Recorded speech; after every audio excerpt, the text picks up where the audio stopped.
नमस्कार, आप देख रहे हैं JJN न्यूज़ और मैं हूं आपके साथ राहिल।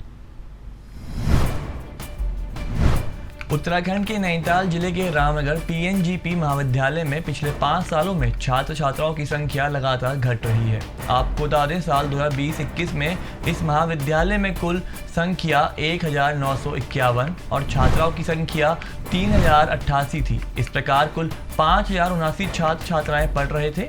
तो वहीं साल 2021-22 में छात्र संख्या बढ़कर 2108 हो गई, जबकि छात्राओं की संख्या 3172 रही। लेकिन इसके बाद ये संख्या घटने लगी। बता दें, साल 2022-23 में छात्र संख्या घटकर 1911 हो गई और छात्राएं 2907 रह गई। इसके अलावा साल 2023-24 में छात्र संख्या 1784 और छात्राएं 2969 तक सीमित रह गई। इसी तरह साल 2024-25 में छात्र संख्या 1671 और छात्राएं 2982 हो गई। कुल मिलाकर छात्र छात्राओं की संख्या घटकर 4593 रह गई थी। आपको बता दें, इस गिरावट के कई कारण हैं, जिन पर PNGPG महाविद्यालय के प्राचार्य डॉक्टर MC पांडे ने विस्तार में चर्चा की। इस संबंध में डॉक्टर पांडे ने बताया कि न केवल रामनगर बल्कि पूरे क्षेत्र में नए कॉलेज स्थापित हो रहे हैं, जिससे छात्रों की संख्या पुराने कॉलेज से नए कॉलेज की ओर शिफ्ट हो गई है। नए कॉलेज अपने आसपास के क्षेत्रों के छात्रों को आकर्षित कर रहे हैं, तो वहीं छोटे कॉलेज में जरूरी विषय उपलब्ध न होने के कारण ही छात्र बड़े महाविद्यालय की ओर रुख कर रहे हैं। इसके अलावा डॉक्टर पांडे ने क्या बताया, जानिए आगे। रामनगर महाविद्यालय में या किसी अन्य महाविद्यालय की भी बात करें तो कुछ इसी तरह के ट्रेंड्स आपको दिखाई देंगे। ये सिर्फ इसी क्षेत्र की बात नहीं है, इसके बहुत सारे कारण हैं और उसको बड़े विस्तार से समझने की ज़रूरत है। पहला कारण तो आप ये मान सकते हैं कि जो नए कॉलेजेस जब खुलने लग जाते हैं तो पुराने कॉलेजों की एक स्ट्रेंथ का वो लोड शेयरिंग करते हैं। तो नए कॉलेजेस में जैसे जैसे स्ट्रेंथ बढ़ती है, नए क्षेत्रों के लोग अपने आसपास के कॉलेजेस में एडमिशन लेना पसंद करते हैं। केवल वो बच्चे जो कि जहाँ जो छोटे कॉलेजेस में सब्जेक्ट अवेलेबल नहीं है वही बड़े PG कॉलेजेस तक आते हैं।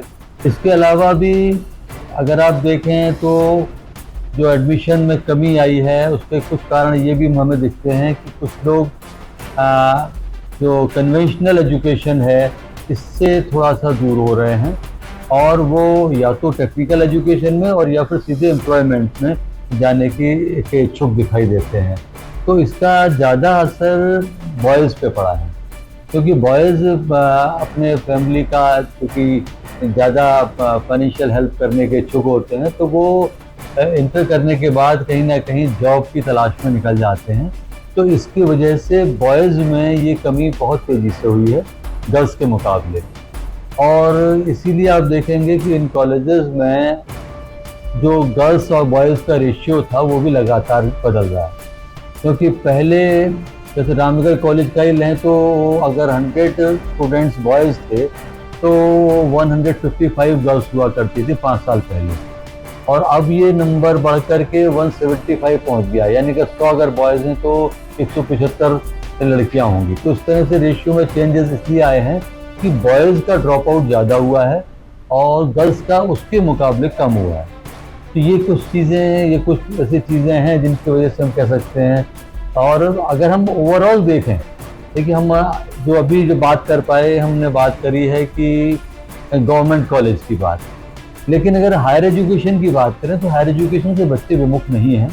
हायर एजुकेशन की संख्या लगभग वही है, लेकिन ये शिफ्ट हो गया है फ्रॉम गवर्नमेंट कॉलेजेस टू ये नई जो यूनिवर्सिटीज़ खुल गई हैं या प्राइवेट कॉलेजेस खुल गए हैं, कुछ वहाँ भी शिफ्ट हुआ है।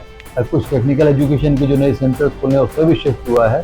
तो इस तरह का अलग अलग वर्ग के बच्चों पर अलग अलग प्रभाव है। जैसे कुछ बच्चे जो साइंस बैकग्राउंड के हैं या अच्छे इंग्लिश मीडियम के या अच्छे मार्क्स वाले बच्चे हैं, वो अलग तरह के इंस्टीट्यूशंस में जाना प्रेफर कर रहे हैं। तो उनकी एक अलग चीज़, अलग समस्या है, उनका एक अलग प्रेफरेंस है, तो उसकी वजह से वो कम हो रहे हैं। हायर एजुकेशन के बच्चे लगभग वैसे ही हैं, कोई बहुत फ़र्क नहीं है। ये रिपोर्ट आपके लिए तैयार करी है रामनगर से हमारे संवाददाता राजीव अग्रवाल ने। आज की इस खास रिपोर्ट में इतना ही। ऐसी और तमाम खबरों के लिए जुड़ रहिए JJN न्यूज़ के साथ। धन्यवाद।